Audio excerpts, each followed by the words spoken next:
Now, when we speak of a classy woman, we're not talking about someone dressed in pearls and high heels, sipping tea with her pinky out.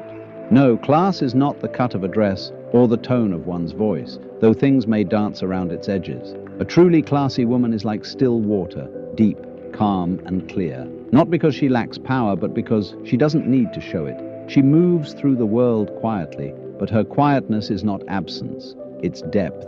There's something in her stillness that makes people slow down, something in her gaze that makes noise fall away. She doesn't demand attention, but the room seems to realign itself when she enters.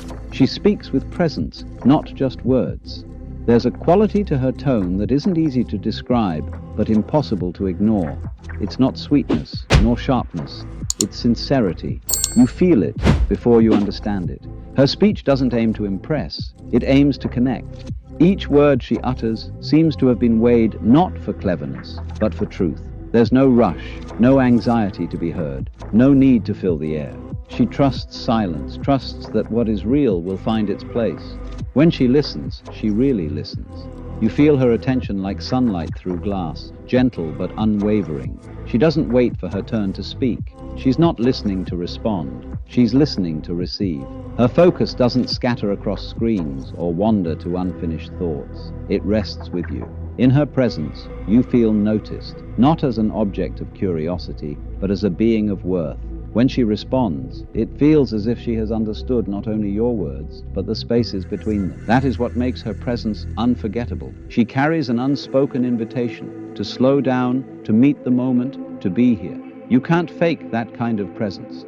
It's born of someone who has spent time with herself, not in constant distraction or performance, but in genuine stillness. She has learned to be alone without being lonely, to hear her own voice before she tries to shape it for others. She has met herself in silence and discovered there that nothing about her needs to be performed to be real.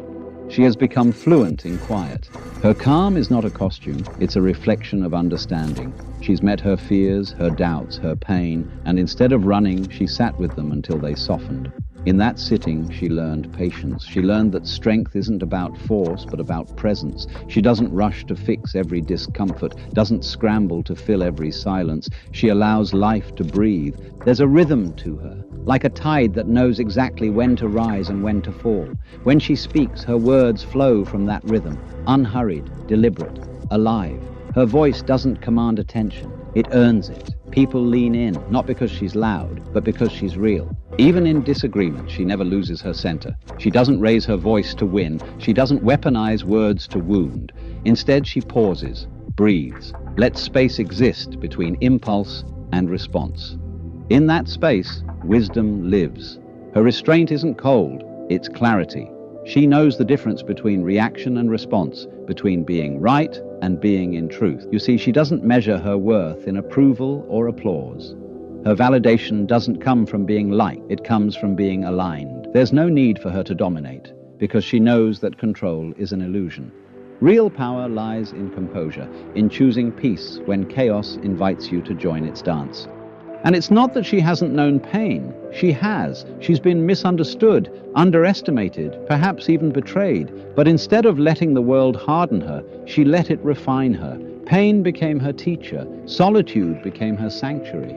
And from that, she learned that grace is not the absence of struggle, but the presence of dignity within it. She no longer chases validation like a thirsty traveler. She draws from her own well. Her worth is no longer a question to be answered by others. It is an answer in itself. That's why her energy feels different. You can sense it. It's calm, but it's not passive. It's alive, but it doesn't beg to be seen. She moves like someone who knows where she stands, and that steadiness, subtle, grounded, effortless, creates trust. It's not that she has all the answers. It's that she stopped pretending she needs to. Her confidence doesn't shout, it hums. Her elegance isn't decoration, it's alignment. And when she speaks, you hear more than words. You hear understanding. You hear someone who has made peace with her contradictions. Someone who has learned that true class has nothing to do with performance and everything to do with presence. That is the essence of her grace. She no longer performs calmness, she embodies it. She no longer strives to seem wise. She has become it by living fully, deeply awake. Class in her is not something worn, it's something remembered. She doesn't rush anymore.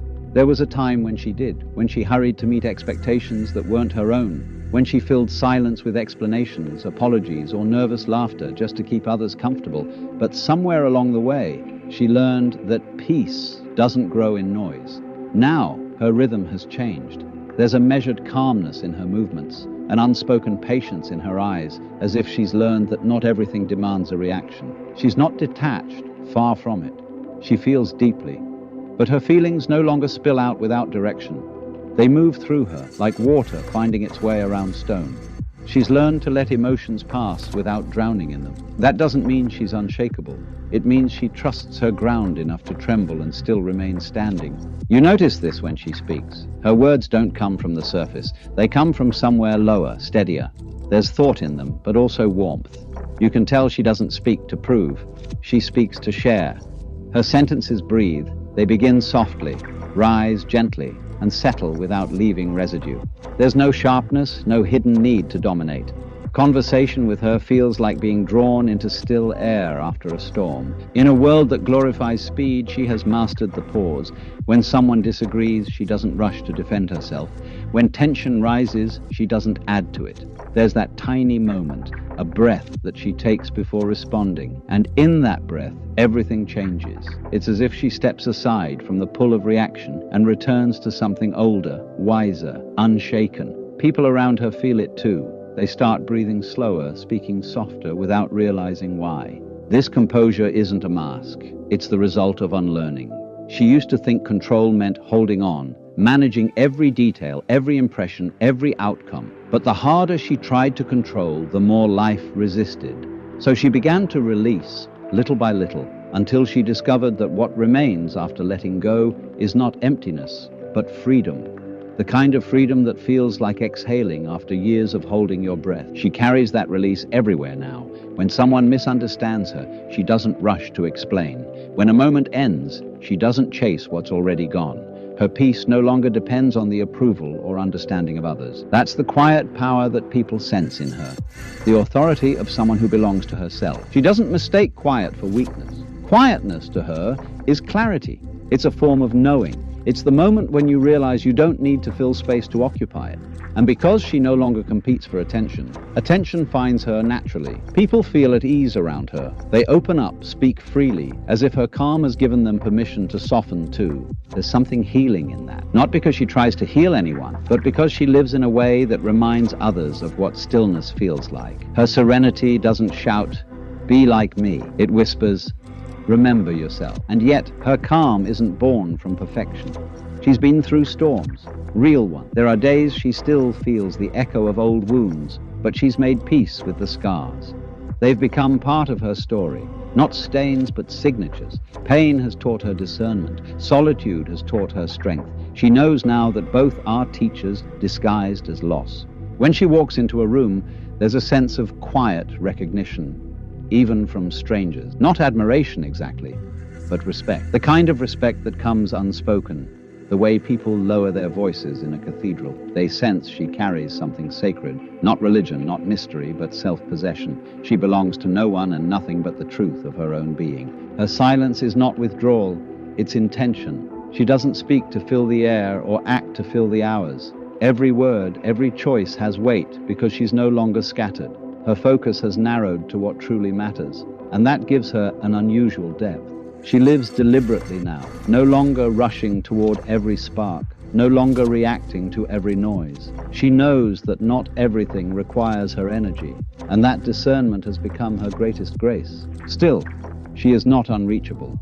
There's warmth in her, an understated kindness that makes you feel safe to be honest. She doesn't offer advice unless asked, doesn't rush to fix what isn't hers to fix. She simply listens, and in her listening, something shifts. You start to hear yourself more clearly. That's her gift. She reflects people back to themselves without judgment. The essence of her class is not elegance for its own sake. It's understanding. She has realized that being classy is not about how one looks, but how one moves through life. It's how she handles disappointment without bitterness, how she holds boundaries without cruelty, how she remains dignified even when unseen. There's an invisible thread running through her life now, a quiet coherence. She doesn't chase balance, She lives it, and that is why, even when everything around her is loud and chaotic, she remains steady, like a candle that refuses to flicker no matter how the wind moves. People sometimes ask her how she does it, how she stays calm when the world seems to demand outrage. She smiles, a knowing, gentle kind of smile, and says, "I stopped fighting the current." That is her secret. She flows, not because she's given up, but because she's finally learned the difference between resistance and grace. There is a rare kind of strength in her restraint, a quiet authority that doesn't need to be declared. It shows not in how she stands above others, but in how she stands within herself. She doesn't need to be the center of attention, yet the atmosphere around her seems to gather when she's near, as though even the air recognizes something steady in her presence. Her composure isn't an act. It's the result of a long conversation with herself. Once she thought calmness meant suppressing her feelings, folding them neatly and hiding them where no one could see. But silence without honesty only builds pressure. So she learned another way, to let emotions speak, but not to let them drive. She listens to her anger, her sadness, her longing, all of them, with the same gentle patience she gives others. She doesn't chase them away, nor does she obey them. She allows them to exist, to breathe, and then to move through her. That is why her peace feels genuine. It's not the absence of emotion, it's the presence of understanding. When she speaks, it's often softly, but her words seem to travel further than louder voices. They have texture, they carry the weight of thought, the warmth of compassion, the precision of someone who doesn't waste language. There's an elegance to the way she communicates, not because she rehearses, but because she means it. She doesn't use words to fill space or to gain ground. She uses them to illuminate, to make something clearer for herself or for someone else. She's not interested in winning arguments anymore. The older battles, proving she's right, proving she's enough, feel foreign now, as if they belonged to someone she once was. When conflict arises, she no longer feels the same urgency to correct, to fix, to convince. Instead, she listens, measures her breath, and responds from a place of steadiness. That doesn't mean she's detached. It means she understands that truth doesn't need to shout to exist. She has seen how quickly noise becomes chaos, how easily passion turns to pride. So she stays anchored, rooted in a kind of grace that doesn't bend with every gust of opinion. There's a clarity in her boundaries that once frightened her. Saying no used to feel like rejection, like closing the door on love or opportunity. But now she sees it differently. A boundary is not a wall. It's a form of respect. It's a way of saying, this is where I can love you without losing myself. Her boundaries are not hard edges. They are steady hands guiding her toward balance. She no longer apologizes for them. She no longer explains them away. And because she honors her own limits, she can love with more honesty, more peace. Her relationships have changed because of it. The ones built on dependency fell away, quietly, without drama. What remained were the ones that breathe, connections grounded in mutual recognition rather than need. She no longer seeks people who complete her. She seeks those who meet her. There is a difference. One drains you, the other reminds you of what you already are. She no longer tries to rescue anyone from their storm. She knows now that growth happens in the struggle, that peace imposed from the outside is temporary at best. Instead, she stands beside others as they weather their own tempests. Her support isn't loud, it's not full of advice or promises. It's the steady presence of someone who has survived enough to know that silence too can be sacred. Sometimes when she's alone, she still feels the echo of old patterns, the pull to please, to explain, to make everyone comfortable. But she catches it now. She pauses, breathes, and remembers that she's no longer living to be understood. She's living to be true. Her loyalty is no longer to perception, it's to peace. She's not naive about the world.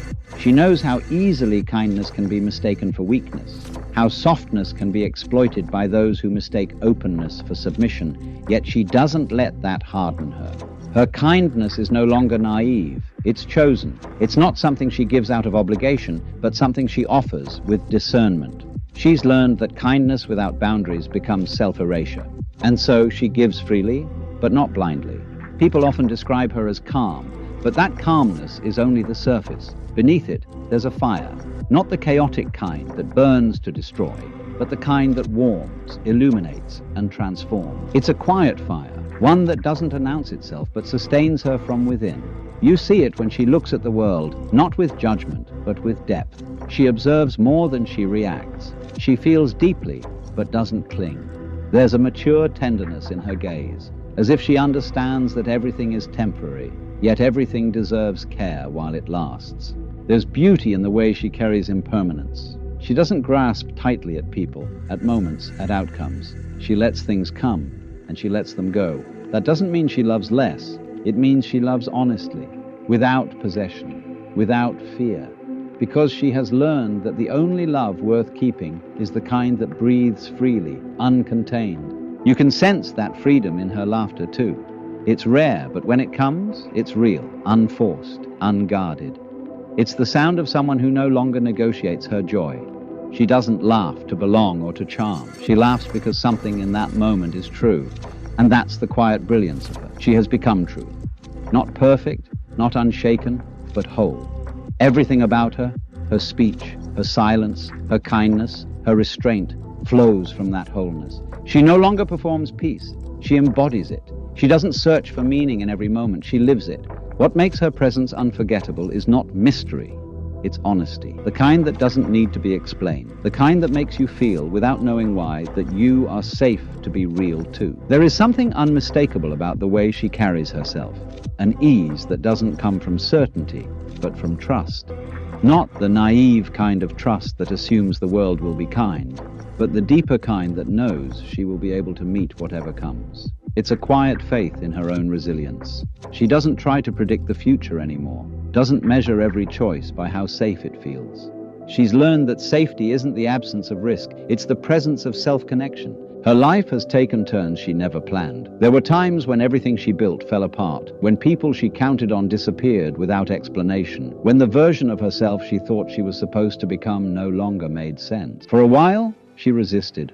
She clung to the old stories, the old structures, the identities that once kept her safe. But one day, exhaustion arrived. Honest, unpretending exhaustion. And in that surrender, something shifted.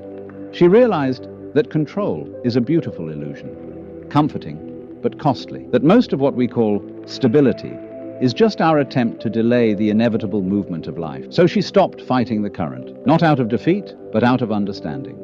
She began to let things end when their time came. Friendships, habits, versions of herself.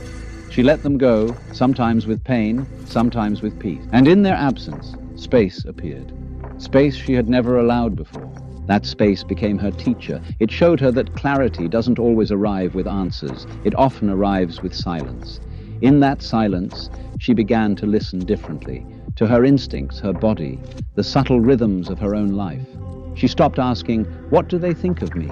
and began asking, "What do I feel when I'm with them?" That one change rewrote everything.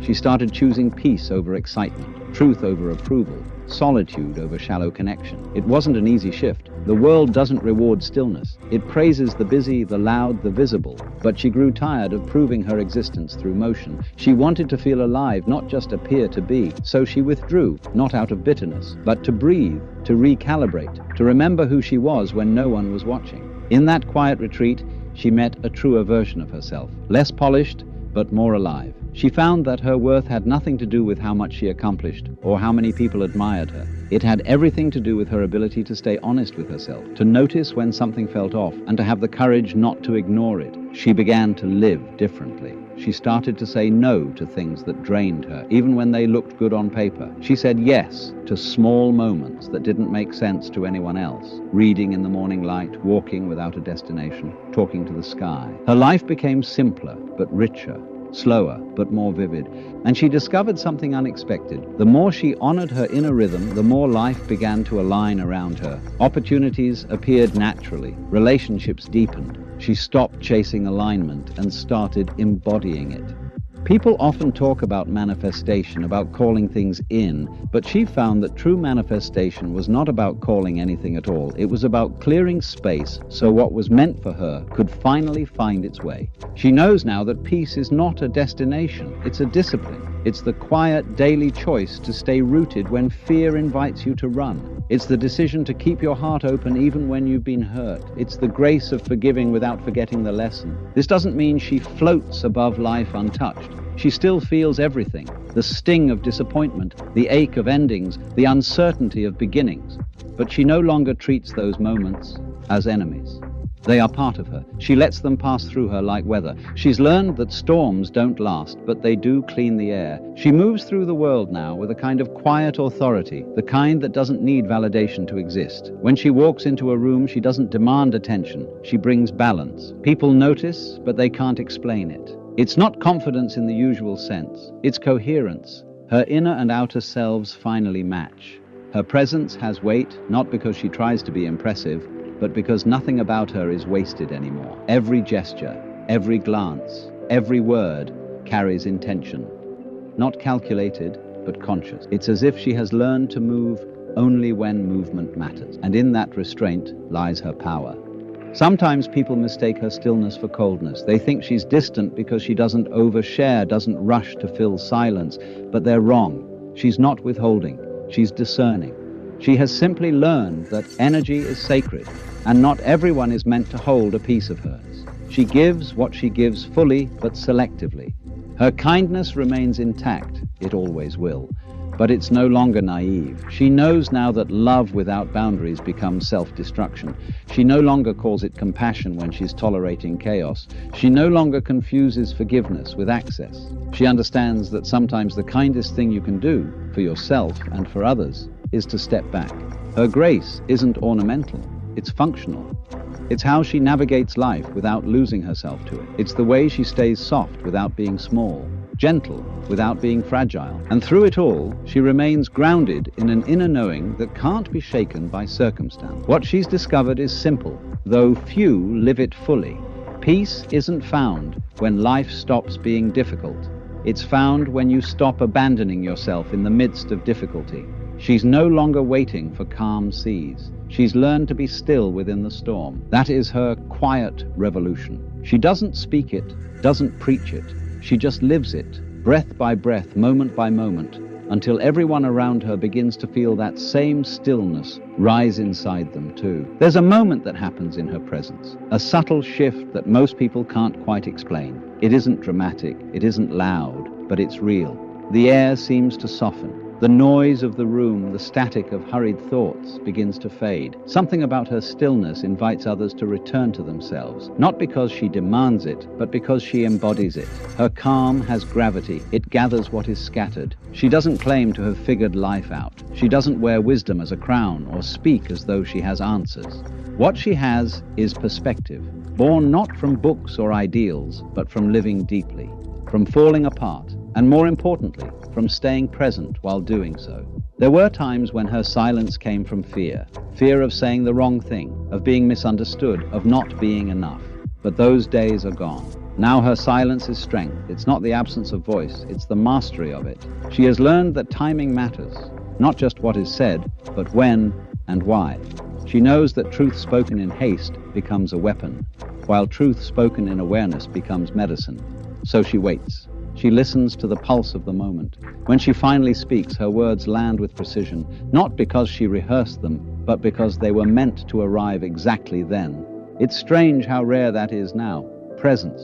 People have mistaken fast for effective, noise for importance. The world rewards immediacy, even when it costs clarity. But she moves differently. She's not driven by the tempo of others. She follows her own rhythm. That rhythm is slower, deliberate, almost invisible to those who rush.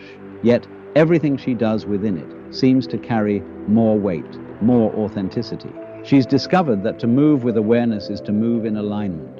Her life used to be filled with constant motion, plans, obligations, conversations that led nowhere but exhaustion. She said yes too often, not because she wanted to, but because she was afraid to disappoint. That fear of disappointing others once dictated her days. Every choice was a negotiation between her truth and someone else's comfort. But truth, neglected long enough, begins to ache. It whispers first, then it protests, then it breaks. Her breaking wasn't loud. It happened quietly beneath the surface, like a structure giving way after years of hidden pressure. One morning, she simply couldn't continue as before. She realized that peace built on compliance was not peace at all. It was absence, the absence of self. That realization was painful, but it was also liberating. It was the beginning of her return.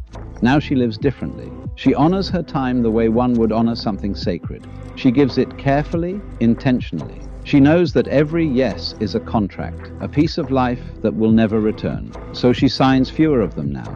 Her choices are quieter, but they resonate longer. What she's found is that saying no doesn't close her world. It opens it. It creates room for what truly belongs, for people and experiences that align rather than consume. She's no longer chasing quantity of connection, she's cultivating quality. And in that selectiveness, she has found abundance. Those who misunderstand her call her distant, maybe even cold. But those who really see her know the truth. Her distance is discernment, not detachment. She still loves deeply, perhaps more deeply than ever before. The difference is that now she loves without losing herself. She gives, but she does not empty. She helps, but not at the cost of her own balance. That's what makes her love so unusual. It's mature, not the kind that burns everything in its path, but the kind that warms and steadies. She no longer measures love by intensity, but by peace. She understands that love is not a transaction, not an exchange of need, but a recognition. You meet another soul and you say, I see you. I won't try to own you. I will simply walk beside you if it feels right. There's a patience in her love now, a slowness that feels rare in a world addicted to urgency. She's not looking to be saved, nor is she trying to save. She knows that each person must face their own mirrors, fight their own shadows, and she respects that process, the sanctity of someone's becoming. Her empathy no longer means interference. It means presence. It means trust. She's also learned that peace isn't a constant state. It's a practice, a daily returning. Some mornings it slips through her fingers. Other days it anchors her effortlessly. But even when she falters, she no longer sees that as failure. She sees it as rhythm, the ebb and flow of being human. When she looks back, she doesn't regret the chaos she once lived through. It shaped her, stripped her, softened her. It taught her what couldn't be learned in comfort. Pain, when held with awareness, became her teacher. It dismantled her illusions of control, of perfection, of permanence, and left her with something real, humility. Now, when she speaks of grace, it's not romantic or abstract. Grace, to her, is the choice to remain open even when it hurts. It's the act of meeting the world without armor, even after learning how sharp it can be.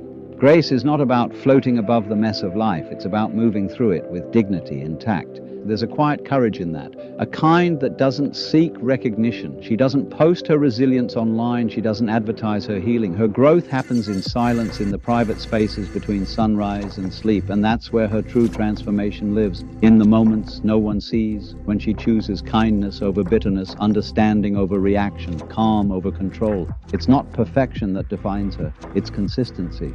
The daily grounded return to her center, the way she breathes before she speaks, pauses before she decides, reflects before she responds. That rhythm, steady, deliberate, has become her strength. She has stopped performing her piece. She simply is. And that authenticity radiates without effort. People may not always understand her, but they feel her presence. And in that feeling, they remember something they had forgotten about themselves. That quiet can be power, that stillness can be strength, and that sometimes the most extraordinary life is the one lived in complete alignment with one's truth. There came a point when she stopped waiting to be understood. It wasn't an act of pride, but of release. She realized that not everyone will meet her at the depth where she lived, and that's no longer a tragedy. For so long, she had tried to make herself easier to love, easier to explain, easier to digest. But the cost of that ease was truth. It chipped away at her authenticity until she became fluent in self-betrayal. The smile that said, "It's fine," when it wasn't. The nod of agreement just to avoid conflict. The silence that swallowed what her heart was aching to express. She did that for years, until she couldn't anymore. Now she lives with a quieter kind of integrity. She no longer bends her truth into shapes that make others comfortable. She speaks less, but when she does, her words come from the marrow of who she is. They don't tremble. They don't ask for permission. They simply exist, calm, grounded, true. There's a clarity in her honesty that isn't cruel, but it is precise. She doesn't sugarcoat reality. She doesn't decorate pain. She names things as they are, not to wound, but to heal what dishonesty once corroded. It took her time to reach that kind of steadiness. There were seasons when she mistook silence for peace, avoidance for strength. She thought holding everything inside would make her unshakable, that being unbothered was the same as being whole. But unbothered is a lie. It's armor, and armor, no matter how beautifully it shines, eventually becomes too heavy to carry. So she put it down, piece by piece, word by word, until what was left was not protection, but presence. In that shedding, she discovered something unexpected. Vulnerability wasn't her weakness. It was her doorway. It didn't make her smaller. It made her human again. There's a gentleness to her now that comes from having survived her own defenses. She doesn't hide behind detachment anymore. She allows herself to feel fully, to cry when her heart asks to laugh without measuring who's watching, to care without calculating what she'll get in return. People often mistake her softness for fragility, but those who've looked closer know better. Her softness was forged, not inherited. It came from standing in the fire long enough to understand that real power is quiet. That compassion isn't naivety, it's discipline. It's the strength to stay kind in a world that rewards cruelty. And she's disciplined in that way. Not perfectly, but consciously. Every day she chooses to return to kindness, even when bitterness would be easier. There's something magnetic about that kind of gentleness. It doesn't demand attention, it commands it. She doesn't enter a room and take up space. She transforms it. People speak softer around her, slower. They notice things they hadn't before. The light on the walls, the rhythm of their own breath. It's not magic. It's what happens when someone has made peace with herself. Her energy teaches others to do the same. Her relationships have changed because of that. The old dynamics, the ones built on rescue or chaos, no longer find a place in her life. She doesn't chase people anymore, doesn't beg to be chosen. She understands now that connection can't be forced. It can only be allowed. So she allows it. Open palms, open heart, but never at the cost of herself. If someone walks away, she lets them, not out of indifference, but out of respect for herself and for the natural rhythm of life. That respect extends to everything she touches, to her work, her rest, her solitude. She treats her time as something sacred because she's learned how fragile presence really is.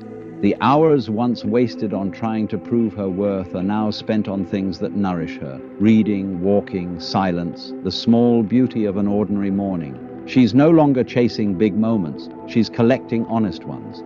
Her days have become simpler, but not smaller. They hold a richness that isn't visible from the outside. It's in the way she wakes without dread, in the way her breath feels steady again, in the way she can look in the mirror and meet her own eyes without flinching. That is the quiet success she has built. Not one that needs to be seen, but one that can finally be felt. She understands now that peace is not passive. It requires boundaries, intention, and daily tending. It asks her to be accountable for her energy, to notice when she's stretching too thin, when she's losing her rhythm. She no longer ignores those signals. She adjusts. She rests. She begins again. It's not perfection she seeks, but alignment. The kind of alignment that allows her to move through the world lightly, without resentment. There's a dignity in that way of living, a mature kind of grace that doesn't need validation to exist. She no longer needs to be right to feel whole, nor does she need to be loved to feel valuable. Love to her is no longer something she earns, it's something she expresses. It flows naturally from the calm she's built within. And perhaps that is her quietest revelation of all. That life doesn't become peaceful when everything goes her way. It becomes peaceful when she stops abandoning herself in the name of others, when she stops fighting what already is, when she finally trusts that who she has become is enough. Now, when she looks at the world, she doesn't see enemies or obstacles. She sees mirrors, every experience, every person, every moment, reflecting something of her own becoming. And with that realization, she no longer feels the need to rush, to fix, to fall. She simply walks, steady and open, knowing that whatever meets her on the path will be met with the same thing she has become. Quiet, grounded, unshakable grace. There was a time when she believed strength meant never falling apart. That composure was proof of control, and control was proof of worth. She spent years holding everything together, her image, her words, her emotions, until one day she realized she wasn't holding it together anymore. She was simply holding herself hostage, The strength she had been praised for was slowly draining the life out of her. It wasn't courage, it was fear disguised as discipline. Fear of being seen, fear of being misunderstood, fear of unraveling in front of eyes that only knew how to admire perfection. So she let herself fall. Not dramatically, not as a collapse, but as a quiet surrender, the kind that happens when you finally stop fighting gravity.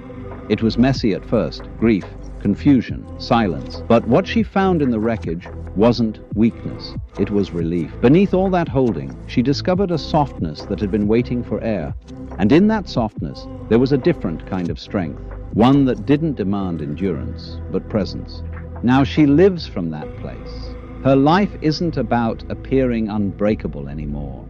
It's about being whole, which means allowing herself to break when she must, and to heal in her own rhythm. She no longer sees pain as an interruption, but as part of the conversation. When loss arrives, she doesn't resist it with denial or distraction. She listens to it. She lets it teach her where she still clings, where she still hides. There's wisdom in that openness, a kind of maturity that no amount of external success could have given her. You can feel that maturity when she speaks. Her words don't come from theory. They come from having lived through her own undoing. There's no trace of self-pity, no bitterness, just quiet recognition. When she talks about forgiveness, she means it, not as a moral duty, but as a liberation. Forgiveness, to her, isn't about excusing what happened. It's about reclaiming the space that resentment once occupied. It's the decision to stop letting pain dictate her direction. That's the beauty of her now. She doesn't waste time on noise. She doesn't chase validation or revenge. She knows that energy spent trying to prove a point is energy stolen from her peace. Instead, she moves inward into the quiet discipline of self-respect. She handles what is hers, releases what isn't, and allows life to balance itself around her calm. This doesn't mean she's withdrawn from the world. In fact, she's more present than ever. The difference is that she's no longer performing her presence. When she's with you, she's with you. No phone half-glow dividing her attention. No rehearsed empathy. No subtle hunger for recognition. She listens the way one listens to music they love, fully, openly, without interruption. You can feel the difference. Her presence doesn't demand attention, it gives it. People are drawn to that, not because she's charismatic in the usual sense, but because she's rare. She makes others feel seen without judgment, valued without flattery. Her calmness gives permission. It says, you don't need to impress me. You can just be. That's her quiet gift. She helps people remember themselves, not by speaking, but by listening. But don't mistake her softness for passivity. She can be fierce when needed, measured, direct, unwavering. She's no longer afraid to say, this isn't right, or this doesn't feel like truth. She doesn't raise her voice to be heard. She stands so firmly in her truth that silence itself becomes her authority. That's the kind of power she wields now, the power of alignment. No drama, no defense, just clarity. And because of that, her life has simplified. The people around her have shifted. The ones who fed on chaos drifted away. The ones who thrive in truth stayed. There's less noise now, fewer crowds, but deeper connection. She doesn't crave attention, only authenticity. The few who truly know her understand. Her world isn't small, it's selective. She's also learned to live with mystery. The woman she used to be needed answers, timelines, assurances. Now she understands that uncertainty is not the enemy. It's the pulse of life itself. She can walk through an unlit corridor of change without needing to see the end, trusting her own steps as light enough. That trust didn't come from faith in luck or destiny, but from knowing that she has survived every ending so far, and each one brought her closer to herself. She no longer fears solitude either. Loneliness used to feel like an echo chamber, a punishment. Now it feels like sanctuary. It's where she resets, where she listens to the quiet voice beneath the world's noise. In her solitude, she meets the parts of herself that can't exist in conversation, the still, honest parts that don't need to perform. Her days look simple from the outside. Long walks, slow mornings, thoughtful conversations, moments of stillness that most people rush past.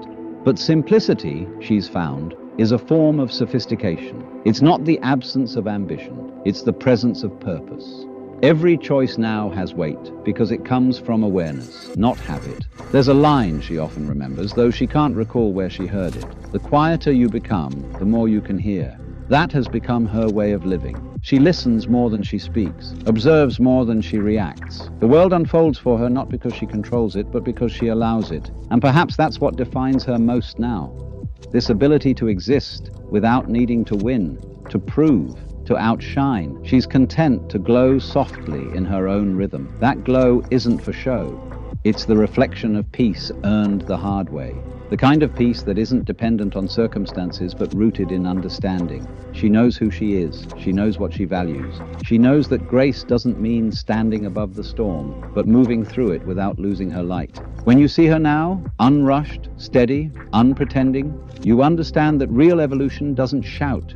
It whispers, it breathes, it arrives quietly, like dawn, changing everything without demanding applause. She doesn't need to announce her transformation. She is it. There is a certain moment in a person's life when they stop waiting for peace to arrive from the outside, when they stop believing that calmness is a gift the world will hand them once everything is finally right. She reached that point quietly, without ceremony. It wasn't a grand realization, just a soft truth that arrived one morning as she looked out the window.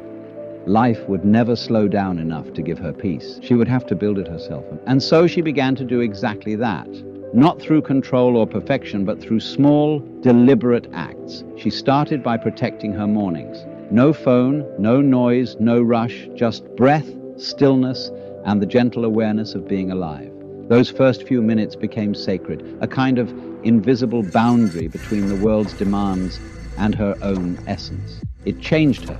She began to notice how easily we lose ourselves to noise, how quietly we trade our presence for distraction. She had spent years living reactively, answering messages before listening to her own thoughts, saying yes before considering if she meant it, rushing to meet everyone's expectations except her own.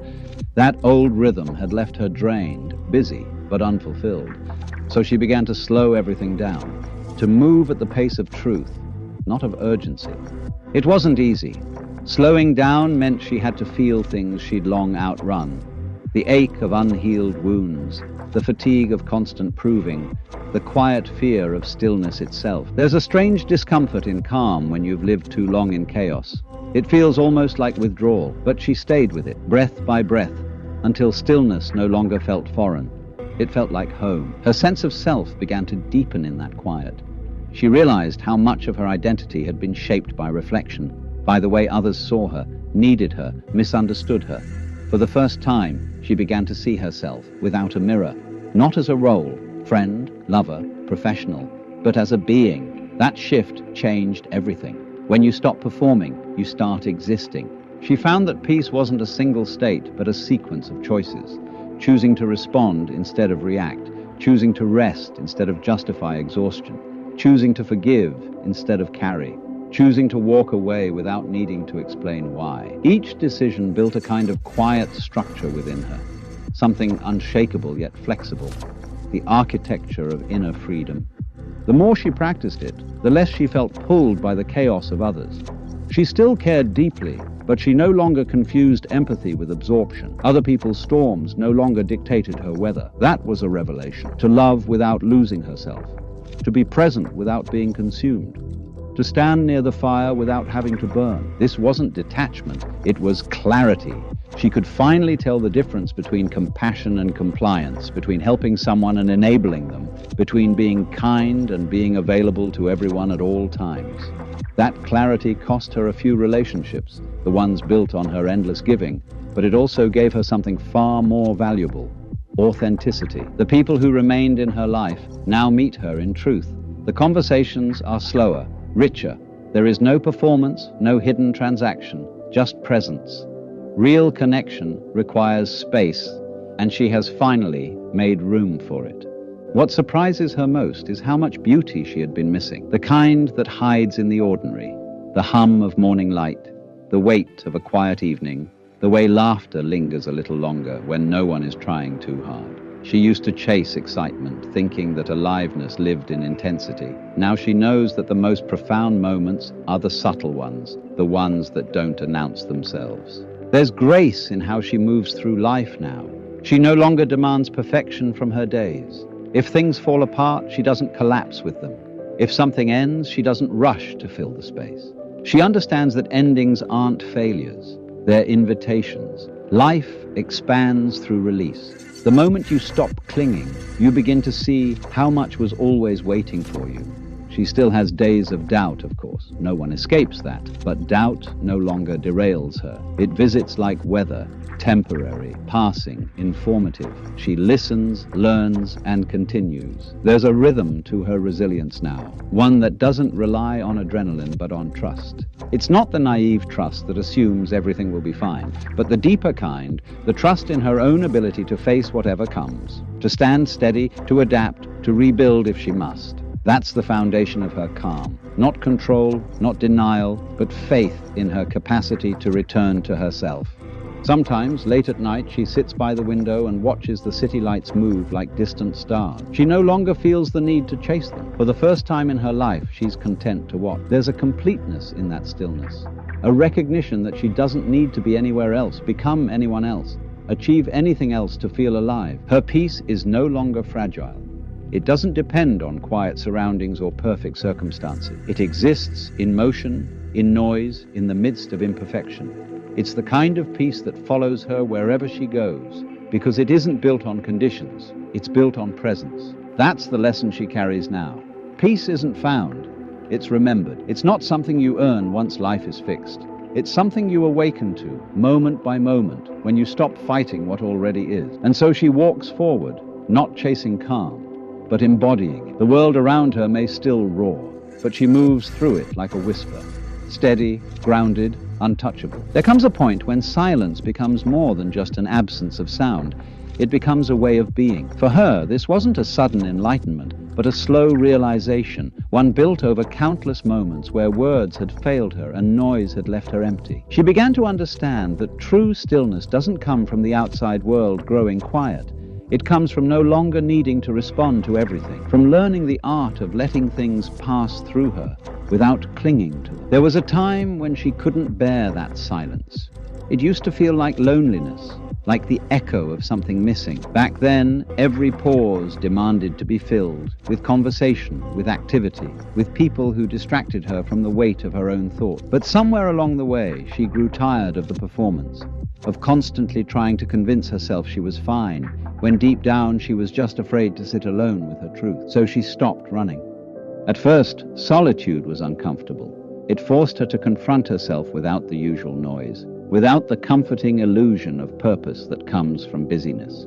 But slowly that same solitude became her refuge. It was there, in the stillness, that she began to notice the subtle details of life, the rhythm of her breath, the way light moves across a wall, the simple miracle of existing in the present moment. She realized how much beauty she had overlooked in her pursuit of significance, how much peace she had traded for validation.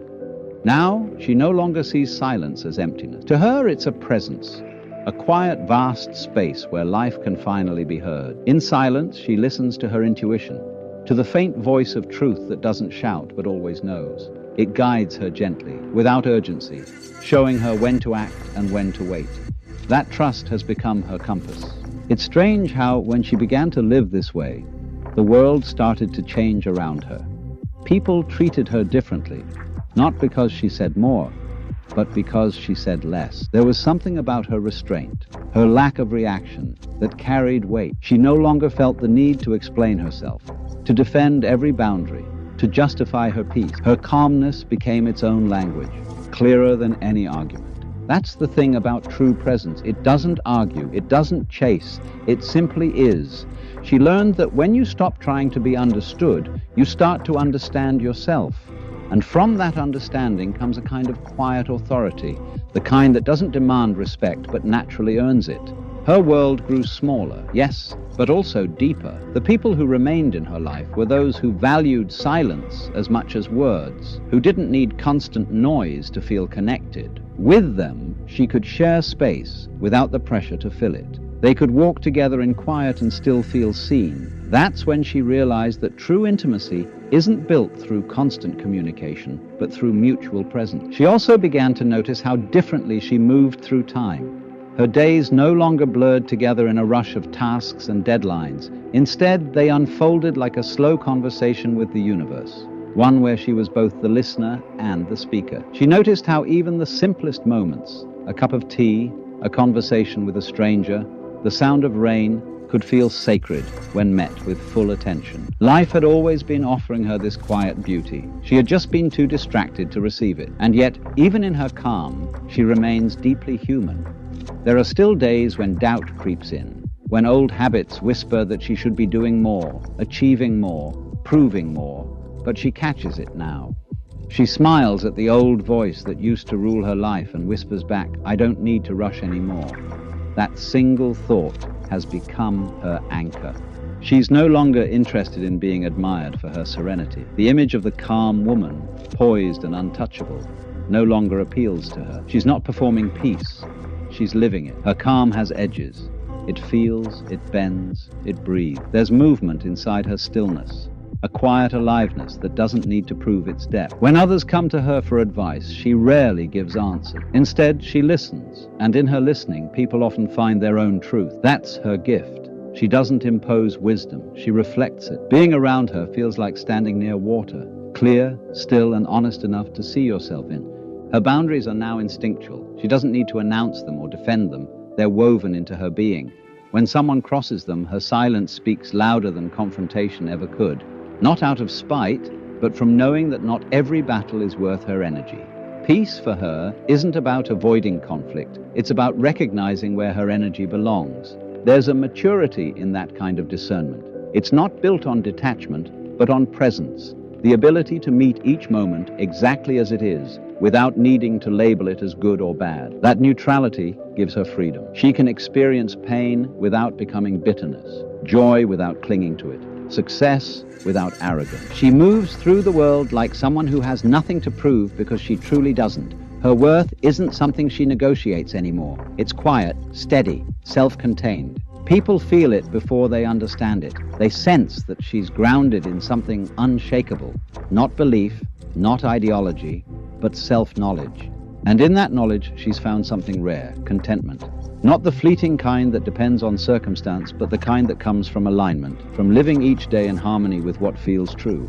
That's the peace she built, not by controlling life, but by surrendering to it. Now, when she looks back at the woman she once was, restless, eager to please, afraid to pause, she doesn't feel shame. She feels gratitude, because that woman, in her chaos, carved the path that led her here. Every mistake, every heartbreak, every silence she once feared became part of the foundation of her calm. She smiles at the thought. The world outside still spins, fast and loud and endless, but she no longer feels pulled by it. She carries her peace like a secret, not hidden, but quiet, something the noise can't touch. And wherever she goes, that silence goes with her, not as escape, but as home. There is a kind of wisdom that doesn't arrive through books or teachers, but through living, through breaking, through enduring, through sitting in the long silence between what you wanted and what actually is. She has come to know that wisdom well.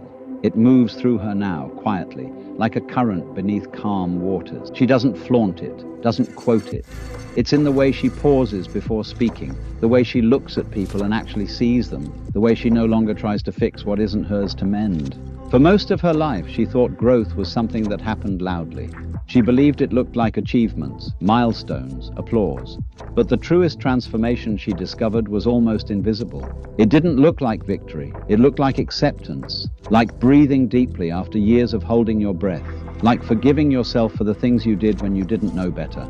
She no longer needs her life to look impressive. She's done performing her strength. What she wants now is authenticity, unpolished, unfiltered, honest. There's nothing to prove anymore. She's no longer in a race because she's realized there was never anyone to compete with. The person she was yesterday is the only comparison she understands now. Her days are not perfect, but they're real.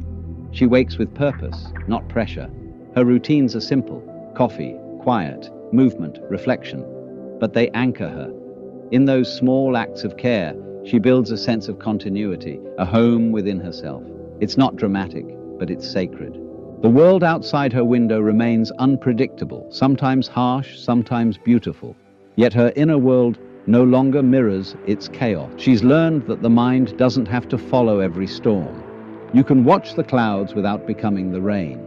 She has trained herself gently, to respond rather than react, to take that one breath before speaking, before deciding, before judging. It's that single breath that changes everything. The space between impulse and awareness, between repeating the past and choosing something new. Her compassion has deepened, but it's not the soft kind that says yes to everything. It's the kind that tells the truth, even when it's uncomfortable. The kind that recognizes that enabling pain is not love, that avoiding truth is not kindness. She understands now that empathy without boundaries is self-erasure. So she loves, fully and fiercely, but with awareness. Her love no longer drains her, it nourishes. When people ask her how she became this way, she doesn't have a single answer. It wasn't one moment. It was hundreds of small ones, tiny awakenings. The day she realized she didn't have to respond to every message. The night she decided not to reopen a door that always led to pain. The morning she stopped apologizing for needing space. Each act was a thread, and together they wove the quiet strength she carries now. She has learned to read the subtle signs of her own energy. She knows when her body whispers, enough, when her heart asks for rest, when her spirit says, not this again. She listens. That's her discipline. Not pushing, but listening. In a world obsessed with more, she practices enough. Enough effort, enough presence, enough grace for herself and for others. It's not that she doesn't dream anymore. She still does, deeply, but her dreams have softened. They're not built from hunger or lack, but from alignment. She no longer chases, she allows. What's meant for her now arrives without force because she's finally made space for it. There's an elegance in that, a quiet reciprocity between her and life. She gives, and life gives back.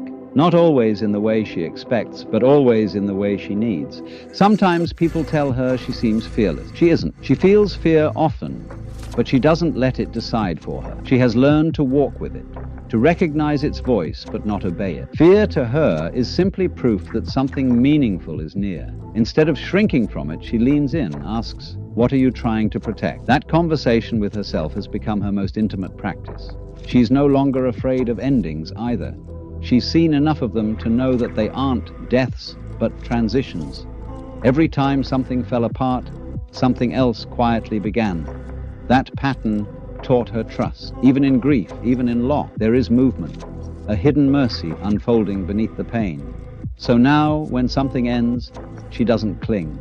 She thanks it for its lesson and opens the door to what's next. Her relationship with time has changed too. She used to live in the future, always chasing the next thing, the next moment, the next version of herself. Now she lives inside her days, not beyond them. She's learned that presence is the only place where life actually happens. Tomorrow will take care of itself if she's honest with today. That realization has freed her from the quiet exhaustion of endless striving. And yet she remains curious. She hasn't hardened into wisdom or settled into knowing. There's still wonder in her eyes when she speaks, the soft humility of someone who understands that she will always be a student of life. That's what makes her so captivating, not her composure, but her openness. The world hasn't closed her, it's refined her. You can see it in the way she walks now, unhurried, grounded, certain without arrogance. She doesn't demand attention, she carries her own. She doesn't need to convince you she's at peace, you can feel it. That's the thing about true peace. It doesn't need to announce itself. It's not decoration, it's frequency. It radiates from somewhere deep, where nothing external can reach. And if you were to ask her what she's learned, what all of it, the struggle, the surrender, the quiet rebuilding, has taught her, she'd probably smile, pause for a moment, and say softly, that peace was never missing. I just had to stop running from it. Then she'd go quiet again. Not because there's nothing left to say, but because sometimes silence is the purest way to honor what words can't hold. And in that silence, you'd feel it too. The stillness she carries, the calm she has earned, the truth she now lives.